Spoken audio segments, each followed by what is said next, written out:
luego de que muere Miguel Borrás, en circunstancias que se desconocen, en la casa empiezan a suceder muchas cosas. Empiezan a verse apariciones, a escucharse relinchos de caballos, a escucharse grilletes, cadenas. Entonces yo me levanté y fui otra vez a la ventana, abrí la cortina muy suave y por un pedacito de la ventana logré ver a tiempo que los niños que iban otra vez pasando, sí eran niños, o sea, sí vi entonces lo que eran como unos 3 o 4 niños que iban con una mujer.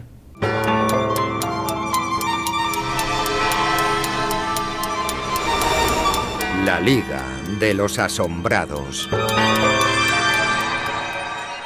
Hola a todos, muy buenas noches.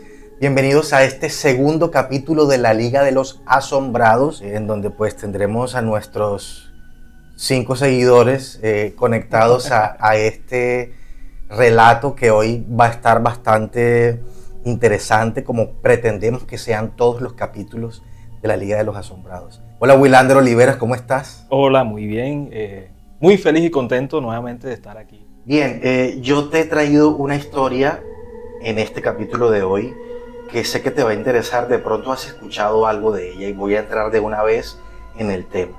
Esta historia que te voy a relatar se origina en el barrio La Alboraya, que seguramente has escuchado. La Alboraya es un barrio de Barranquilla, Atlántico, Colombia, para quienes están fuera del país. Y en este barrio surge una mansión o una casa a la que llaman el Castillo de la Alboraya. ¿Qué es el Castillo de la Alboraya? Fue una casa que perteneció a un señor que se llamaba Esteban Márquez, quien fue alcalde y fue concejal de Barranquilla en sus tiempos, finales del siglo XIX más o menos. Luego esta casa se hereda a su hija, que se llama Celia Márquez, más o menos en 1900. Celia Márquez estaba casada con un señor que se llamaba Miguel Borrás, un español proveniente de la comunidad de Valencia. Al estar casados, por supuesto, todo pasa a ser de propiedad de este tipo, que era el marido de Celia Márquez. Y resulta que el tal Miguel Borrás era aparentemente una joyita, un tipo que practicaba la magia negra, practicaba el vudú, hacía sacrificios, sobre todo de niños. Según lo que se cuenta, sacrificó varios niños, hijos de empleados, hijos de esclavos, que durante las noches salía a pescar en un caballo. Sucede que el tipo tenía un caballo que bañaba de sangre y en las noches salía con ese caballo a las calles y niño que encontraba por allí perdido lo secuestraba y se lo llevaba para su mansión. Y se dice que pues allí él practicaba rituales en los que finalmente terminaba asesinando a los niños y ofreciéndolos a quién sabe qué tipo de entidad. La mujer, la esposa Celia, al descubrir que su esposo practicaba este tipo de cosas, se suicidó. No aguantó saber todo lo que su esposo hacía, secuestrar niños, torturarlos y finalmente matarlos. A partir de todo esto que sucede, luego de que muere Miguel Borrás, en circunstancias que se desconocen, en la casa empiezan a suceder muchas cosas.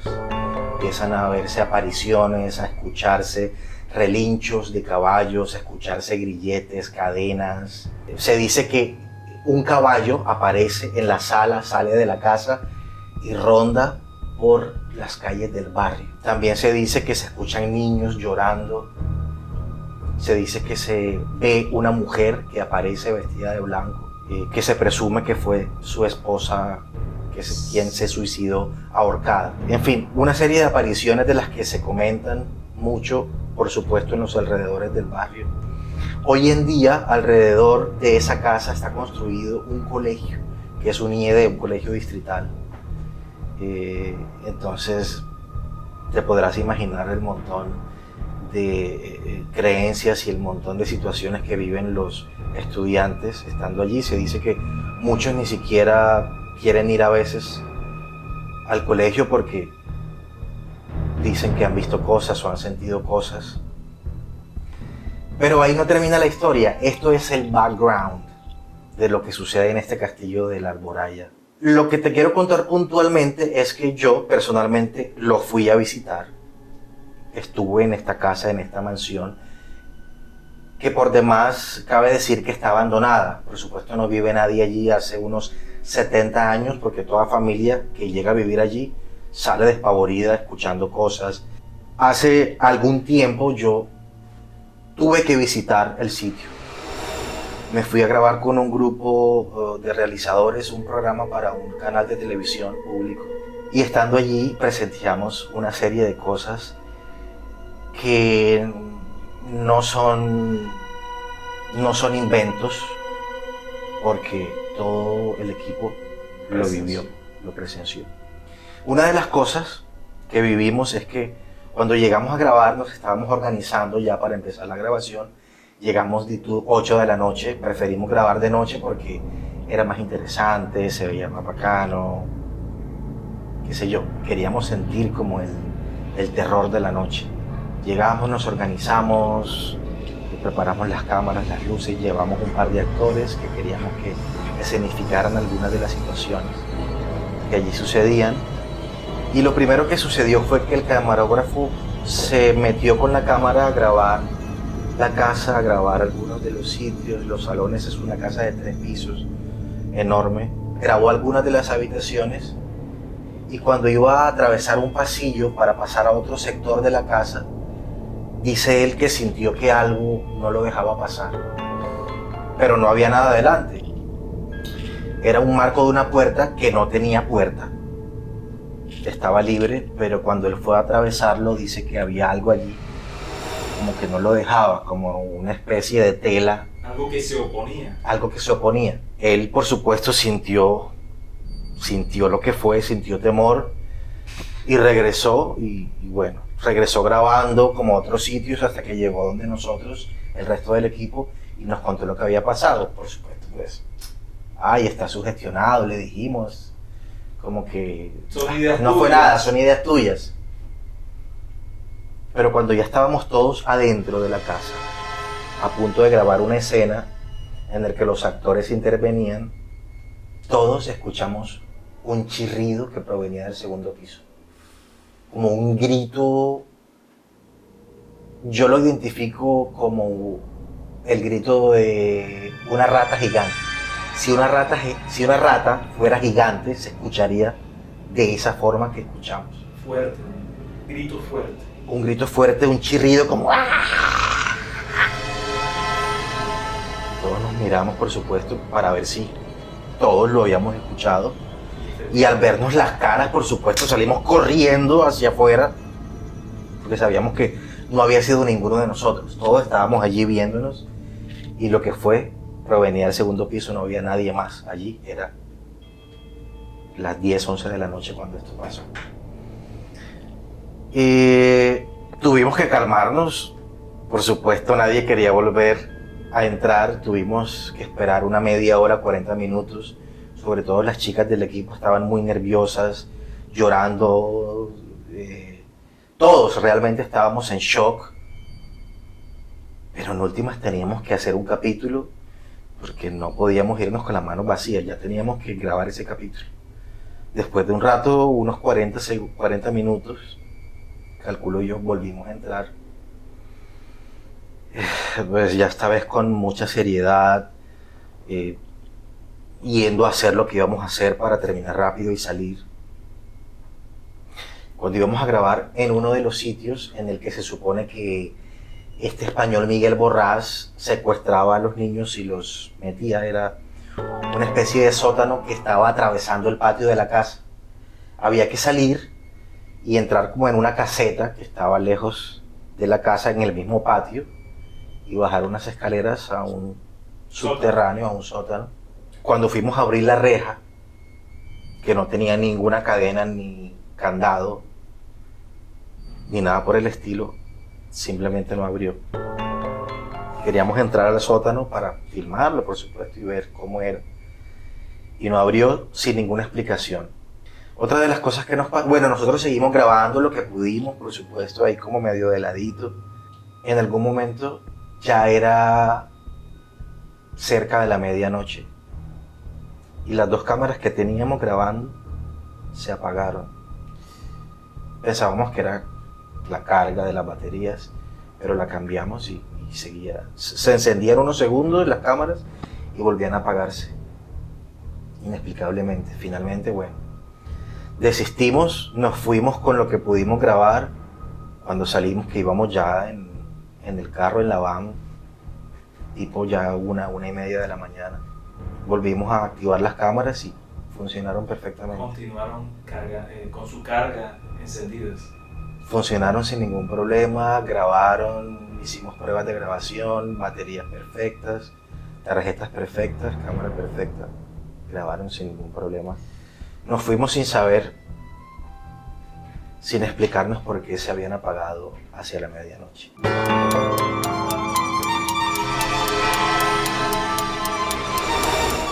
Julio, yo te tengo que contar otra experiencia vivida cuando estaba muy muchacho. En toda esa etapa de conocimiento, solía leer o buscar historias muy diferentes a lo que todo el mundo sabía. Y ahí me encontré con diferentes libros, diferentes historias, leyendas o mitos o leyendas urbanas que llaman de otros lugares. Y me habían asignado o me llamaron para hacer una exposición en una iglesia para explicar el tema de la historia de Halloween. ¿Sí? Pero yo no me basé en las típicas historias que cuenta la religión acerca de la historia de Halloween, sino que estuve haciendo una investigación más histórica y a través de esa historia real de un personaje, la historia de Harry Houdini o Houdini, investigando esa historia de este personaje, yo preparé un material en el que alrededor de esa historia había mitos, leyendas después de la muerte de este hombre. Cuando tenía yo toda esa información, fui encontrando cosas bastante oscuras y me interesó mucho. En la curiosidad yo busqué otra clase de libros que me apoyaran y encontré unos temas bastante esotéricos, un poco con brujería. A raíz de eso yo, pues, creyendo en Dios, para los que creemos en Dios, yo me encomendé oraciones. Y días antes de la exposición, unos días antes, específicamente 2 noches antes, 2 noches antes yo estaba en mi cama antes de dormir y estaba pues dándole gracias a Dios, agradeciendo por el día, preparándome. Había estudiado nuevamente, había repasado los apuntes y estaba preparándome. Cuando con los ojos cerrados yo sentí, yo estaba acostado y sentí pues que alguien llegó a la cama. La cama estaba uno al lado del otro, había como un pequeño espacio. Y estando acostado, boca arriba, con los ojos cerrados, yo sentí que alguien llegó y se sentó. Como cuando uno siente la presencia de alguien, aunque no lo vea, una persona. Yo pensé que había sido mi mamá o mi hermana que habían llegado al cuarto. Esto sucedió en la noche antes de dormir. Y cuando abro los ojos, no vi nada, pero se sentía que algo estaba ahí. Que algo estaba ahí. Y que incluso un segundo sonido, o sea, un segundo movimiento que sentí, o sea, sentí que de la cabecera pasó hacia la mitad de la cama, se sentó. Ahí cuando... O sea, como que cuando el colchón se baja... Cuando volvió a sentarse, sentí y se escuchó como cuando alguien se sienta en un colchón. Claro. Y entonces yo yo me calmé, a pesar de ese susto tan grande, me calmé y cerré los ojos y pues le pedí a Dios mucha fortaleza, pues creyendo en Él. Y otra vez esa presencia que estaba en la mitad de la cama, de esa cama al lado mío, volvió a sentarse muy cerca a mí, en otra parte de la cama. Cuando volví a abrir los ojos, sí vi una silueta, porque la puerta del cuarto estaba abierta, entonces entraba luz de la calle por la sala, entraba un poquito de luz de afuera y sí logré ver la silueta. Otra vez cerré los ojos y volví a orar, más muerto del susto que la primera vez, obvio. Pero me concentré tanto en ignorar y en orar, ignorar esa presencia, que volví a sentir cuando se levantó y se fue alejando, se fue apagando, como que la presencia de alguien más en la habitación se fue diluyendo y se fue alejando. Eso pasó 2 noches antes. Al principio, después de eso, no pude dormir, o sea, no podía dormir, pero extrañamente me sentía tranquilo a pesar de eso.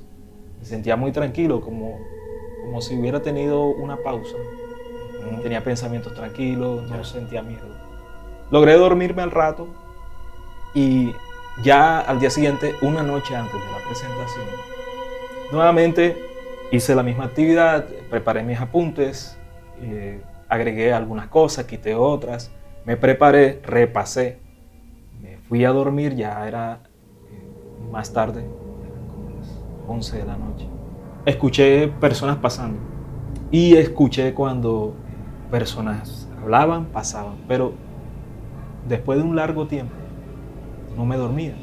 Luego escuché unos niños, iban riéndose los niños, más de un niño, se escuchaba la voz y pasó. Para mí la primera vez que lo escuché fue normal, no fue la primera vez. Pasaron una segunda vez, pero hacia el lado contrario, como si el sonido se paneara, tuviera un paneo el sonido. Pasaron hacia el lado contrario. Las risas, el tiempo, las pisadas, todo fue el mismo tiempo de la primera vez. Una tercera vez volvieron a pasar hacia el lado contrario y por tercera vez lo escuché todo otra vez y se me hizo muy raro, muy extraño. Yo me levanté y me asomé por la ventana de la sala hacia la calle. Me asomé y todavía se escuchaban las pisadas y las risas de los niños, ya que se iban alejando, pero no logré ver nada. Me volví a mi cuarto, me acosté y comencé a escuchar por cuarta vez que esas risas, esas pisadas de los niños se acercaban nuevamente. Entonces yo me levanté y fui otra vez a la ventana, abrí la cortina muy suave y por un pedacito de la ventana logré ver a tiempo que los niños que iban otra vez pasando, sí eran niños, o sea, sí vi entonces lo que eran como unos 3 o 4 niños que iban con una mujer. Sí, era una mujer bastante alta, con un vestido largo. ¿Pero los veías ahí, o sea, en carne y hueso o veías traslúcido? No, los vi siluetas. En carne y hueso los vi. Venían por cuarta vez las mismas pisadas, las mismas risas. O sea, era un tiempo sincronizado en que hablaban y se reían, aunque yo no entendía qué hablaban, no se distinguía qué decían, pero iban pasando de regreso hacia el otro lado, pero los vi a tiempo. La cuarta vez que los escucho, me asomo, los veo que vienen y pasan por el frente de mi casa. Cuando están pasando frente a mi casa y siguen caminando, noté que no se le veía los pies, las piernas, los pies. O sea, se veía en carne y hueso la mujer, una mujer alta con varios niños alrededor. Y se iba como difuminando hacia abajo, no se le veían los pies. Me dio mucho susto, obviamente, al ver eso. Más susto me dio cuando todos miran hacia la ventana, los niños y la mujer. Miran y sonríen y siguen su camino, o sea, no se detuvieron ni nada, siguieron su camino. Y yo eso lo recuerdo como si hubiese pasado anoche mismo. Entonces, no se borra de mi mente. Qué duro, se me erizó toda la piel. Sí, muy fuerte. Yo en el momento, yo vivía con mi mamá y mi hermana, yo las desperté, les dije, les comenté, les conté, me desahogué un poco. Y porque obviamente no sé ni cómo pude mantener mi curiosidad y mi mirada y mirarlos y que miraran hacia la ventana y continuaran caminando. Eso fue una experiencia bastante dura, bastante fea. Eso pasó Bien. 2 noches seguidas, esas 2 experiencias fuertes. Bien, bueno, bien fuerte este par de historias. bien asombrosas. Bueno, estas fueron el par de historias que les queríamos relatar. Hoy eso fue todo en la Liga de los Asombrados. No te desconectes, suscríbete, síguenos para que ya no sean 5 seguidores, sino que sean 10 el próximo capítulo y luego 15 y así sucesivamente vayamos creciendo. Con ayuda de ustedes, muchas gracias por quedarse hasta acá, los que se quedaron. Y nada, hasta pronto, Willander, muchas gracias por tu relato. Suscríbanse, síganos, comenten, apóyennos y también pueden enviarnos sus historias, sus experiencias y todas las ideas que tengan para ser parte de la Liga de los Asombrados. Nos vemos pues, chao.